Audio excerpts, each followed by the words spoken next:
So we are moving to the next panel. Well, they're making their way up.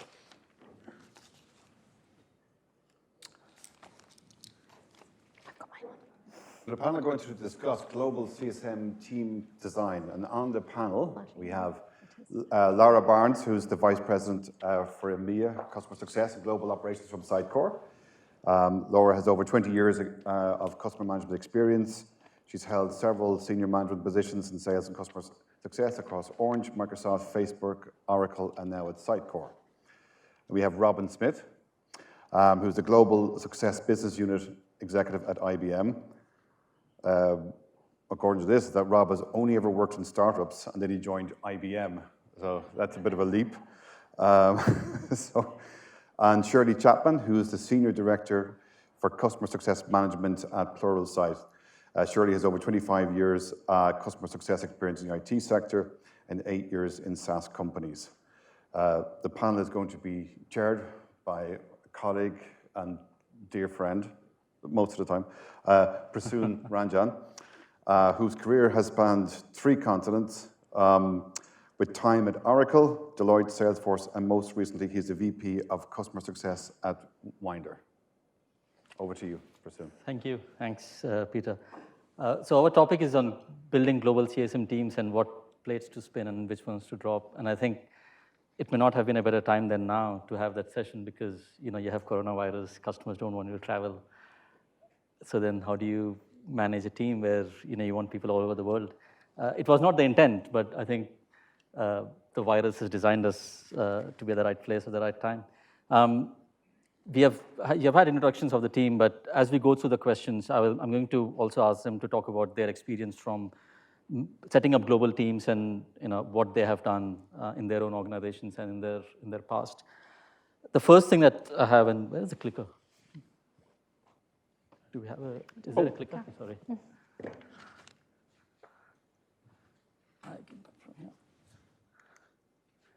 So which place to spin and which ones to crash? Because there are things that we want you to do and there are things that you should not be doing, otherwise there'll be a lot of issues and challenges. The first thing that we have is scalability. Again, if you look at the current situation, you don't want that one team or one country is fully loaded and you want to distribute the load. So from a scalability perspective, that's one of the reasons why companies drive this global CSM model. We talk about high touch, low touch, segmentation, hubs, and all those things. So Shirley, first from your perspective, you have got a hub model. What led to that decision and how you set it up? So just a little bit of background on that. When I joined Pluralsight nearly 5 years ago, there were 6 of us, 6 CSMs globally. So we were small, perfectly formed, but very small around the world. And really, we were just doing the best that we could do with no process, no structure, nothing. This year, we are just coming up to around 100 CSMs globally. So in 5 years, we've grown enormously. My team has gone from being 4 just over 2 years ago to being around 18, 19 CSMs in EMEA. So we've seen, it's really been an evolution, and we actually have a mix. So we started with remote employees. I was one of them. And at that point in our sort of history, that was the right type of structure. We were close to the customers, in market, able to be very, very close, have that sort of customer intimacy. But obviously, as we scaled up, we had to change that model. So we still have a remote team. Our enterprise and strategic teams are still remote, close to the markets, working with the sales teams in those markets. But we have 2 main hubs, one in Utah, in Farmington, and one in Dublin. So my commercial team, so it's my equivalent of SMB, if you like, are based in Dublin, and we have a US hub in Farmington as well. So what that allows us to do is really, again, scale. They are dealing with a vast volume of customers, but we still have that customer intimacy with our larger customers as well. However, having said that, having set all of that up, we still found we had the leaky bucket situation. We still had a vast quantity of customers we just could not get to. So we've implemented, or we are in the process of implementing a scale team. So very similar to the discussion earlier, this will be very marketing focused and really just looking at how do we show our customers the love but without spending too much doing that. And that is a massive challenge, I think, for many of you out there. So that's where we are at the moment. We do have the hub model, but we also have remote team and the scale team as well. How many of those customers are being managed by each CSM? Oh, in terms of each CSM, it really What's in your varies. portfolio? Yeah, so my strategic team has around between 8 and 10 customers each. And the enterprise team has around, it can be up to about 30. And then the commercial team are managing, unfortunately at the moment, around 50 and 60 customers, but we're trying to get that down. So we're hiring, just got to put that out there. We are trying to get the numbers down because it's too many to manage. And for The scale team is just, at the moment, that's in setup mode. So yeah, but what's it's a their vast. portfolio? Do you think they'll end up Anything managing? under, it's going to be anything under 20K UFR. So it's a massive part of our business. It's the same as the rest of the business. It's basically 50% will be CSM-led and 50% will be scale-led. And you'll be using telemetry, Correct. marketing messages, certain Correct. content. Yeah, correct. Okay. Yeah. Okay, so you've used a segmentation kind of model and then now going towards scale as well. Robin, what has been the experience with IBM? So IBM's probably got about 200 plus SaaS products across its portfolio. I run a third of our security business unit's customer success globally. And within the security business unit, we've got 3 very different sets of products. And each of those sets has a very different go-to-market in terms of CSM coverage. So at the high touch level, we have a fraud product, which is typically 6 to 7 figures per year in terms of customer commit. And we have globally a team of CSMs who are based in the market. So in Europe, they're based in country and will typically spend a few days a week with each customer on site. At completely the other end of the scale, we have a mobile device management product, which is a real long tail. We've got tens of thousands of customers globally, and we, in Europe, use a CSM team that are based in a hub in Dublin, and in North America, we have a hub-based model in Philadelphia. My product portfolio falls somewhere in the middle. So I was very keen to set up a market-based CSM team when we were founding the team just over a year and a half ago. I have that in North America, but in Europe, for some political reasons, I have a team that's based in our hub in Dublin. So we cover the entire scale within one business unit. But the general approach is making sure that we have the right CSM dealing with the right customer in the way that they want to interact with us. It makes no sense for us to have a market-based CSM with 1,000 customers trying to have individual conversations with those customers. And equally, if we tried to do scale-based communication with some of our retail bank customers, then we would very quickly lose those customers. So it's interesting. So you have done this model based on product and based on industry. How do you decide which product is the right one to use a global model and which one with a scale and a hub model? A lot of it comes from a legacy posture. So IBM's software business has typically grown through acquisition. In a lot of cases, those customer success teams were already in place at the point of acquisition. So at the enterprise level, that CS team was already in place. At the tech touch level, that team was in place. We didn't have a team in place for my organization, so that was set up from scratch just over a year and a half ago. Okay. Lara, from your perspective, what are your closing thoughts in terms of, segmentation or product-based? So I've been lucky enough to set up customer success strategy and execute on that over the past couple of years at Sitecore. And we've really focused in on the high-touch accounts, and we haven't yet moved into that scalability piece of spinning up teams to do that.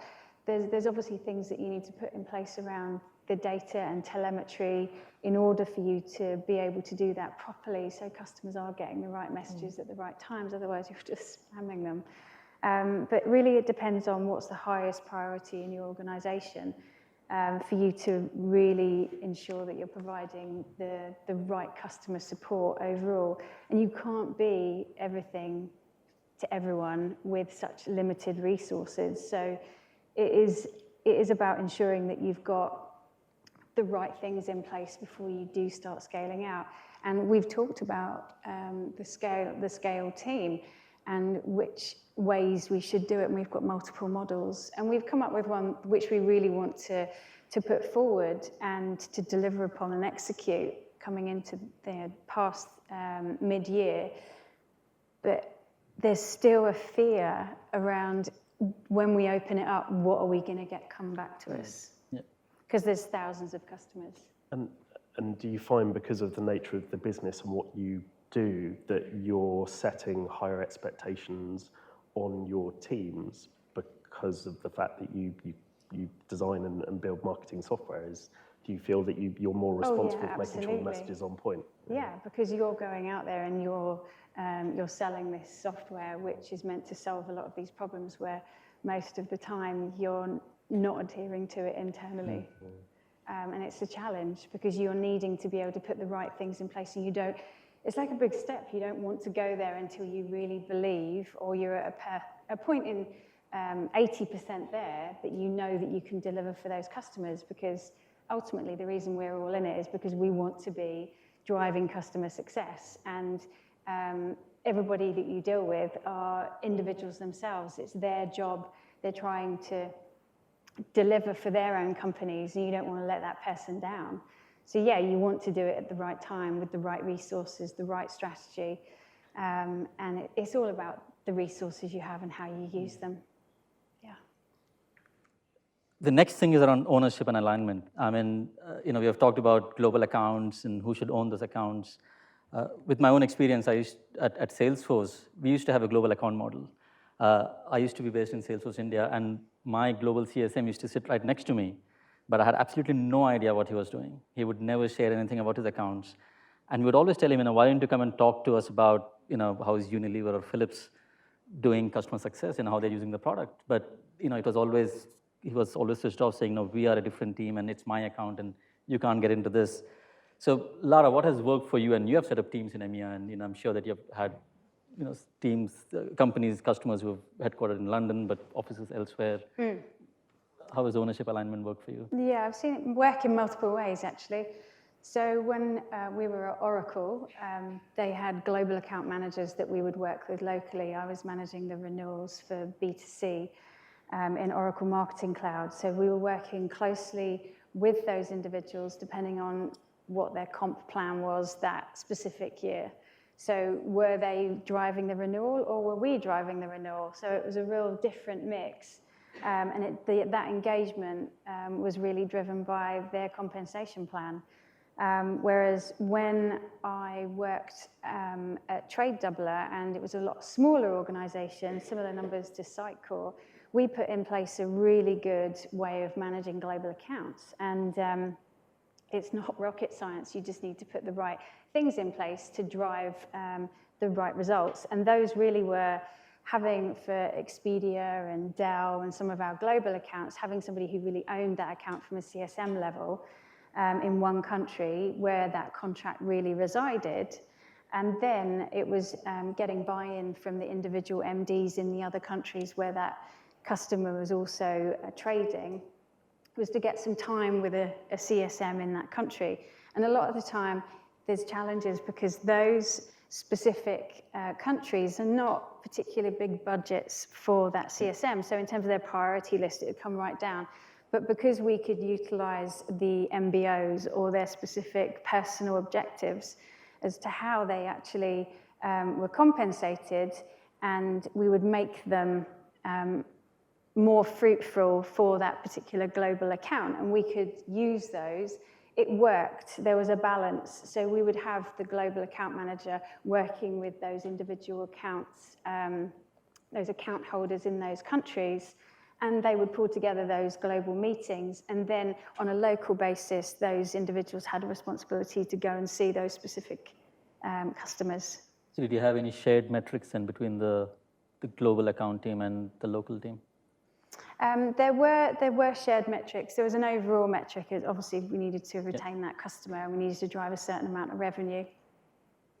But on a local personal basis, we could utilize their personal objectives and how they were measured, so that they would be more incentivized to actually manage that account. And Robin, IBM being such a huge organization. I'm sure there are things that you have learned which many of us have not even thought of. So what has been your experience in ownership and alignment? So I think one thing IBM does very well, IBM does lots of things very well, but one thing we really exceed at is management of very large global accounts. So we'll build an integrated business around a specific account, and that business will have its own managing director who is purely responsible for the revenue within that account. But for context, those integrated units will be where the revenue commitment from the customer is tens of millions a year plus. But that alignment and having a dedicated team look after the full gamut of the responsibility and relationship with IBM across software and services is very, very powerful.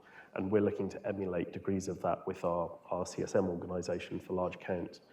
One area where we've struggled, to be candid, is where we have CSMs who are in a hub model, who aren't based in a market, bridging the relationship from the hub into those integrated accounts is really tough.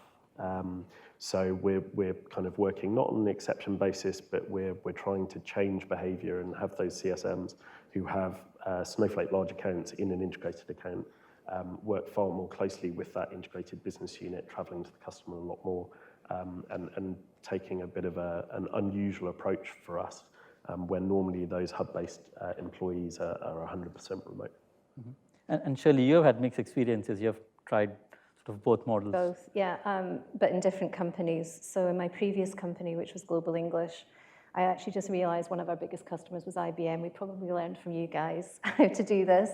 It was very successful. And I think some of that was just the culture. We had a culture, not that it's not the case at Pluralsight, but really doing the right thing for the customer. So we would work out how we manage the customer internally so that we showed up correctly for the customer directly. So we had a really simple model, which was there would be a global a CSM who was ultimately would be responsible for the global success plan.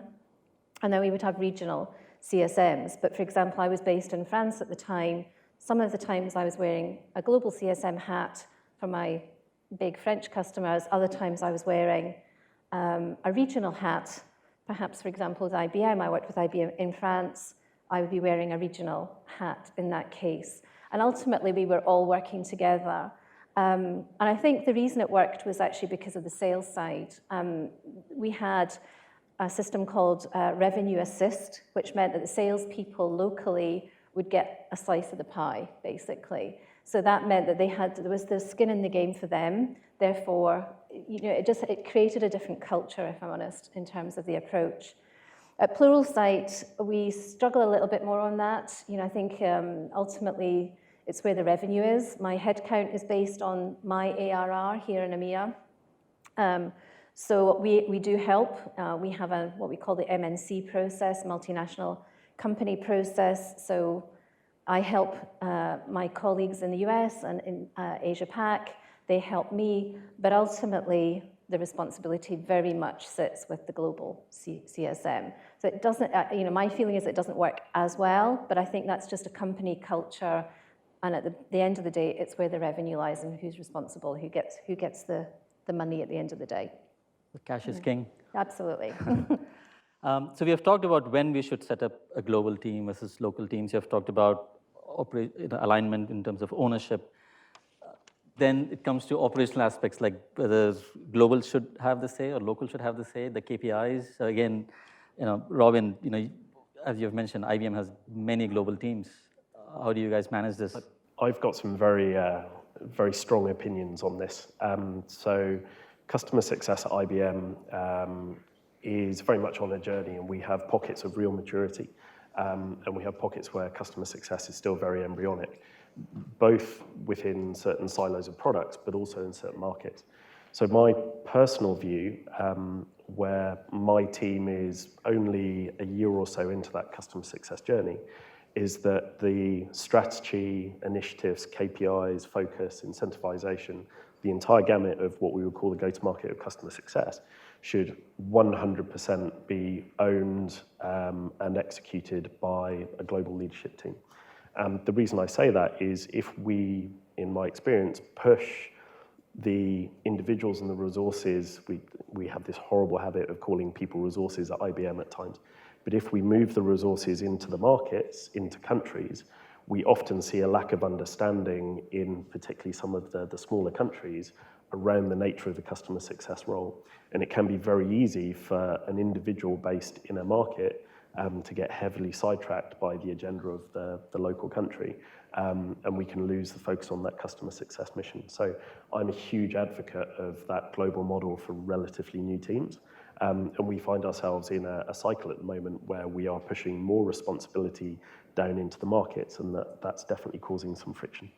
Okay, so maturity is key, and you would have global run the sort of, not business, but the processes and the KPIs when you're starting afresh. Absolutely. I think we talked about it, didn't we, in terms of how you set up that governance. And really you do need a CS operations team in order to do that, with individuals with different responsibilities, either managing the platform that you're using, maybe Gainsight, somebody else that could be helping out in terms of the content that you're pushing through to your tech touch team, somebody that's really responsible for the KPIs, somebody that's responsible for the enablement, whether if that's not done out of your overall enablement team, the sales enablement team, somebody producing the content, somebody ensuring that all of these things are managed on a global basis and there is some control. Because if you don't have that control, I mean, we've seen it. We started it. We really got customer success off the ground in 3 different regions, and at some point, we were all working in different ways because all we might have been using the same systems, but we weren't. There was nobody operating it and consistently measuring and monitoring how things were working.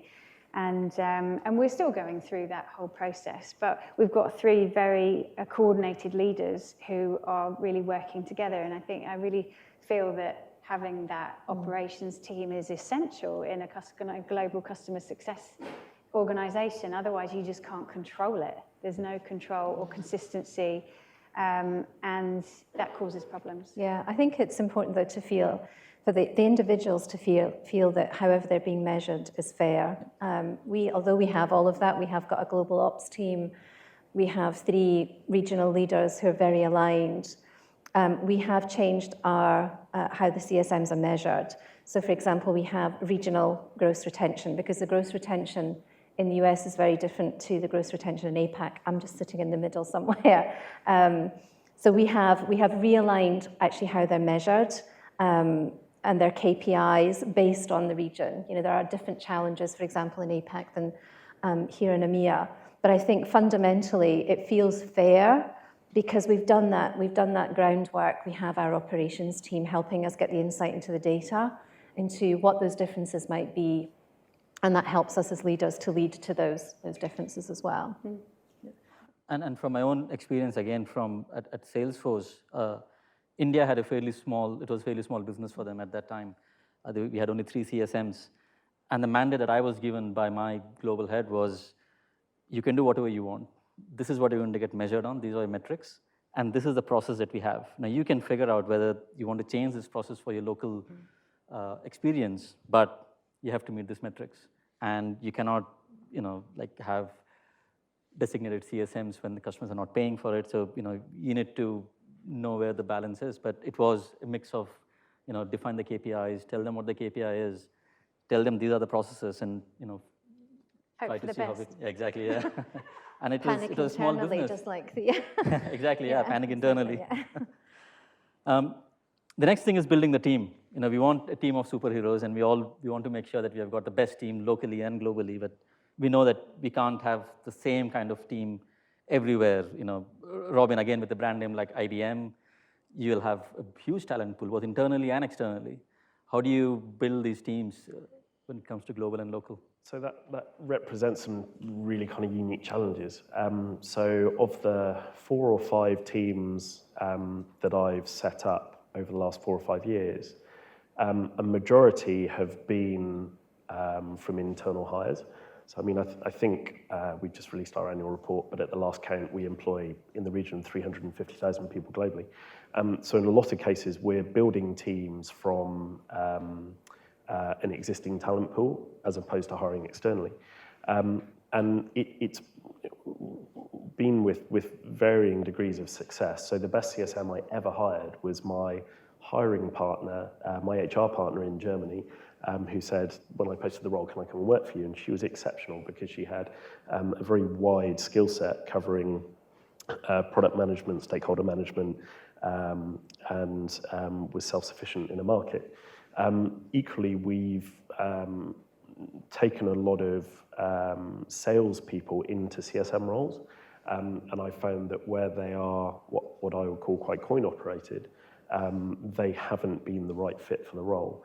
So we've definitely learned a lot through the process of hiring from an internal talent pool, but do we have the kind of perfect spec down, regardless of whether or not market-based high touch or hub-based tech touch?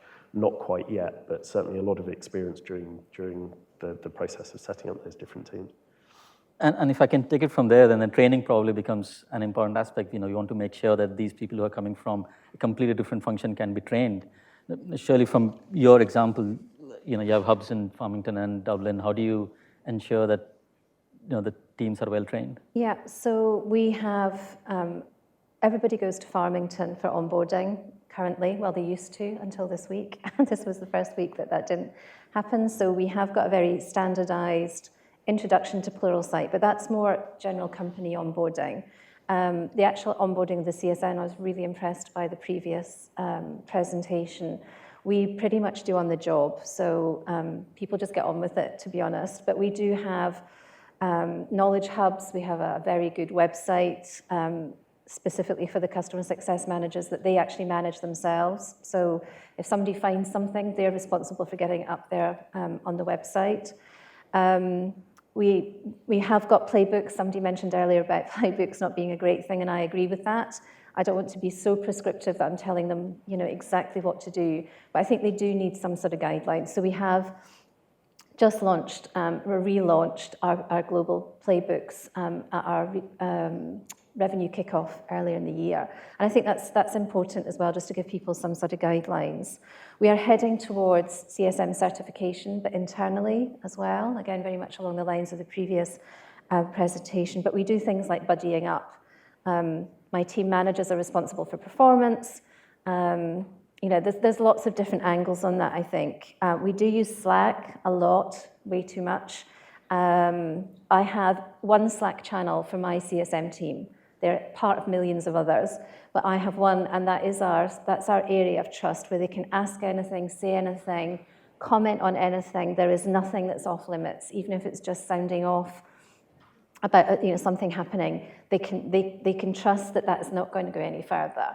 So I think those kind of creating areas for the CSMs is important. We're in quite stressful roles, so it's important to give them that ability to sound off as well. But we also, another key point is some people in the room probably know Kelly Long. She's very much part of the Success Network as well. She's just moved from being in my team. I'm now her customer. She is our success enablement person here in EMEA.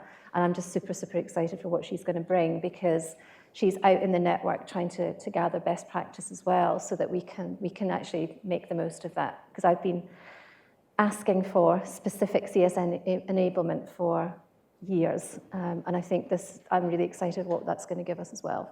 That's good. Yeah.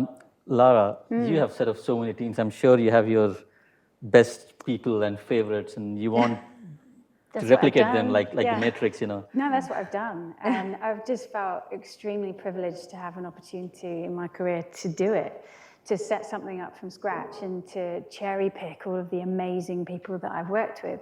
And I really sat down and thought about the types of person that I needed. And it really came down to wanting and needing to be able to pay high quality people to come in and pay them a decent sum, so that I just knew what they were going to go through for the first 18 months. So in order to bring them in and to give them an insight that they could help me build out this team, and they could take certain pieces of it and they could own it and drive that, it's really been a phenomenal development for them, because you don't get that opportunity in your career. Usually you inherit and you don't get to build. And for those individuals who have worked at big companies before, like Oracle and Adobe, and different partners that we currently work with, I wanted to get a cross-section of the experience, whether they've managed really big accounts, enterprise accounts, or really large portfolios of small to medium-sized businesses, or whether they'd worked in a partner in managing the deployment of Sitecore products. So I really looked at the cross-section and literally cherry-picked all the people that I had either come across or worked with and gave them an opportunity. So I brought in somebody that was exceptionally technical, that worked as a TAM with me over at Microsoft and Facebook. Somebody else who was really good at project planning, that could really jump in and launch our NPS and CSAT for us and really hold that and drive it and any of the surveys. And she's gone through a big learning curve as well in that, but also that person who could manage really big accounts, who could help me build out this Tech Touch program. Many accounts, like to the point, crazy amounts of renewals he was managing on a monthly basis. Somebody who really understood how to work with Sitecore from the partnership angle. So to give us a really different feel as to what the partners go through on a deployment rather than just a customer. So we needed to really be a bit more empathetic on that as well, because it's not just about pushing it to the partner. It's about really embracing and working with them. And how do we do that? And what are they seeing? What are their challenges? How are they working with those customers? And what are the margins they're working to? And then somebody else who's really good at process enablement and the customer success training programs and pulling that together. And they've done an incredible job in pulling all of that content together from the end-to-end life cycle on in Showpad. So now we've got everything in one place, which is fantastic. And somebody else who, if anything goes wrong, I can just put it in their direction and everything's just calm and they can sort out that problem. And all of those different skills, we all work so closely together and we're a really close-knit team that all of us are learning from each other. And I think that's what's really been such an incredible journey for me, and why my journey at Sitecore isn't done, because I've got this team who I just can't let go of yet. Yeah, when we talked before, my question to you was, but how do you scale that? A great question. It's a great question because you can't cherry pick all those people across multiple countries, and I still have done that in other countries because I've worked with EMEA teams before, and most of the team that have working for me now have worked for me in the past. But a lot of it is, I think, going back to Chen's presentation this morning around competency-based training. And I was sitting there thinking, when I get this opportunity to scale this team at Sitecore so that we can cover off, the super high touch to the mid touch to the tech touch and build out across 3,500 customers, that's definitely an area that I would go in and utilize, because I now know what makes a phenomenal team in EMEA. How do I help do that globally? And what are the things in terms of tools that I need to put in place? Because you're going to have to scale pretty fast. And you've scaled pretty fast. Yeah, we've scaled quite fast. But I was also thinking of the presentation earlier with the SME.net. I think that's a great way of doing it, because you've already got your SMEs there. You just need to be able to replicate that with the people as you bring them on board. So, yeah. So, you can have people from different teams and you may have challenges with them, but when you cherry pick and have the right training, you will be able to get the right team. Yeah, because if you've gone through it and you've built a team with great individuals who then become a team, and there's not many times in a career that you can really do that either. It's something that you can take those specific skills and you can see what you need within those countries. And we talked about it earlier around the different challenges in local markets.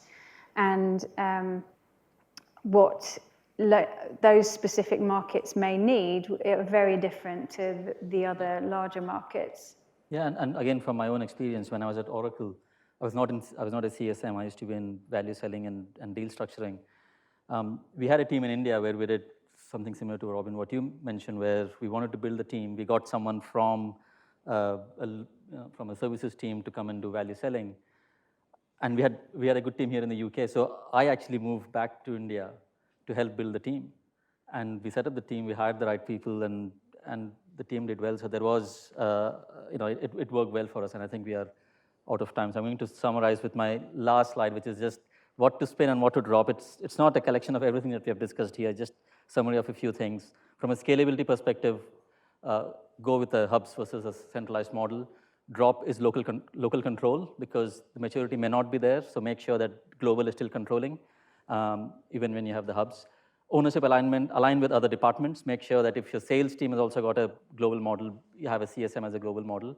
And don't overthink the whole account ownership structure, because someone else is going to solve it for you. If sales team also has a global model, then they will solve it for you. So just go with that.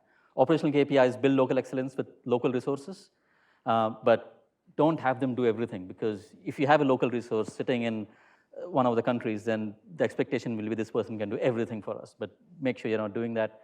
Building the team, train the local teams, get your best people in there, but you cannot always relocate your resources. You'll have to depend on training and scale to sort of drive that. I think we are over time. We are, yes. Yes. Do we have time? Are there any questions? Do we have time to go through questions, or can we take it later? We'll take it later. Kate, do we have any questions?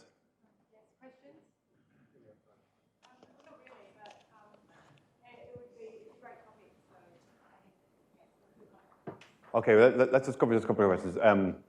You can see the questions there in front of you. So do you find different nationalities as strengths or weaknesses in specific skills of customer success? No, I think it's the people. I don't think it's nationalities. I think it's down to the individuals. I would hate to generalize on that. There are some things I think that are slightly different, but I think that's more market-based. For example, my team working in Germany, they have to deal with German workers' councils. That's pretty challenging. But that's just something they have to face in the market. I don't think it's about a nationality. I think it's more about the individuals that you hire. Would it be fair to say, though, that in that there might be cultural differences as opposed to strengths and weaknesses, right, but they're cultural differences in how people approach things? Yeah. I was going to say just that, not necessarily skill strength and weaknesses, but definitely very specific approaches to customers and customer problems, which if the customer is local to that market, works really well, and can be a bit of a challenge, I would say, with the hub model. Even if you have linguistic skill in a hub like Dublin, driving the kind of cultural gap into a market can be quite tricky. You have to watch out for those Dublin people. Yeah. Does your CS segmentation model align with sales, marketing, and products one?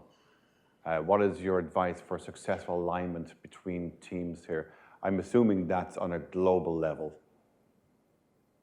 Again, Robin, you've had experience with those alignment with teams. Yeah, so we change our sales go-to-market quite frequently at a global level, and we're actually trying to ensure that our CSM coverage remains consistent. We will change sales coverage on our customers quite frequently, so we will actually really try and mandate that the CSM team stays static in terms of customer coverage, so they're a point of consistency with the relationship with IBM. Okay, we're running over time, so I'd like to leave it there, and we can catch up on the questions later on. But thank you very much, guys. That was great. Thank you. That was excellent. Thank you, everyone.